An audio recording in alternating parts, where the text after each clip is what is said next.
I am not sorry for something I didn't do, and I am not sorry for the things I did do. Mr. O'Neill, All right. listen, stop, All right. listen to me. I'm not You're not gonna raise your voice again. I'm You're not going to raise my your voice again. I'm not. I will have you removed from this courtroom. I can sentence you without you being present. Yes, ma'am. You don't conduct I yourself. understand, Your Honor. Thank you.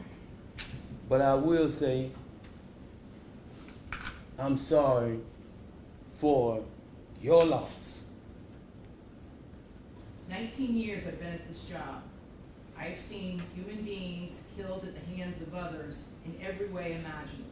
You name it, I've seen it. Shootings, stabbings, drownings, suffocatings, blown apart by cars, some DUI manslaughter cases, horrible things. This is the worst case I have ever seen as far as the facts go.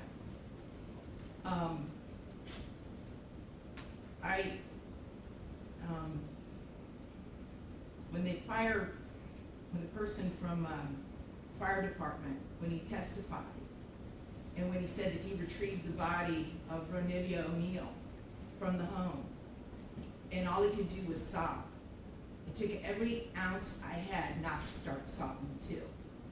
Because there is no way any person with any feeling could have witnessed or seen the photos of what occurred that night and not be haunted for the rest of your life. I know I will be. For the rest of my life, I'll be haunted by what I saw as far as the evidence and just the abject cruelty of it all. The abject cruelty. And I was aware, because I reviewed a lot of the discovery ahead of time, as you well know, did a lot of in-camera inspection of a lot of documents. And I was aware there was some evidence, at least, that when you needed to recover from your gunshot wound, that neither your parents nor your Aisha, Miss Robinson, would let you come recover at their home. I don't know if it's true or not. I'm not going to get into a dispute. I'm just mentioning there was some evidence referencing that in the records. And all I could think about, because I knew that Miss Barron was not with you romantically at the time. And I knew that she just out of the goodness of her heart let you come stay with her. And it is beyond tragic that that critical decision ended in so much horror for her and for her children. It is unspeakably cruel what happened as a result of that one decision. The way that Ms. Barron died was horrific, and that 911 call, which captured truly all of it. You heard, and everyone who's heard that 911 call heard a death scream. If anybody ever wants to know what it sounds like before a human being dies, knowing that their death is imminent, that's exactly what it is.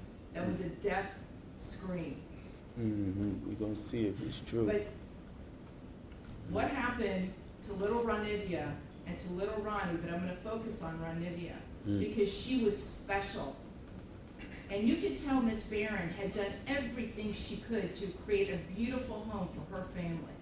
I noticed that the Ronivia's bedroom, before you set it on fire, you could tell she tried so hard to make her feel like a princess.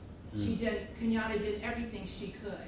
And I noticed too in the kitchen, on the refrigerator, she put up magnets that said faith, love, family, hope.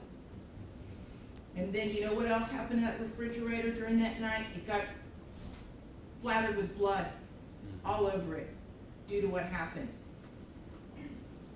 Little Ronivia, she couldn't scream, she couldn't run away, and she witnessed what you did to her mother as far as shooting her mother in the arm with the gunshot. She knew.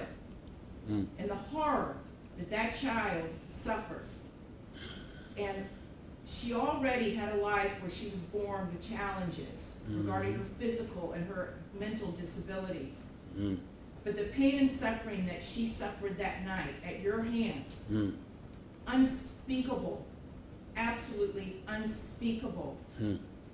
And at the moment, that first time you struck her with that hatchet, and little Ronnie testified that all he could see was tears coming out of his sister's face. At that moment, that child knew, she knew she was being betrayed in the cruelest, most tragic and sorrowful way that a child could ever be betrayed. She was being betrayed by her parent, the one person that should be there to protect their children and love them and keep them from harm. And that was the last thing that child felt before she passed on from this earth, was your utter, cruel betrayal to her. And I read somewhere, and I don't know if it's true or not, I have no idea, but I read somewhere that souls pick their lives, and that they know exactly how difficult their lives are going to be before they enter into this world. And I don't know if that's true or not, but if it is, Ronivia O'Neal is one of the bravest souls I have ever come across in my 54 years on this planet. One of the bravest ever, ever, because she suffered so traumatically.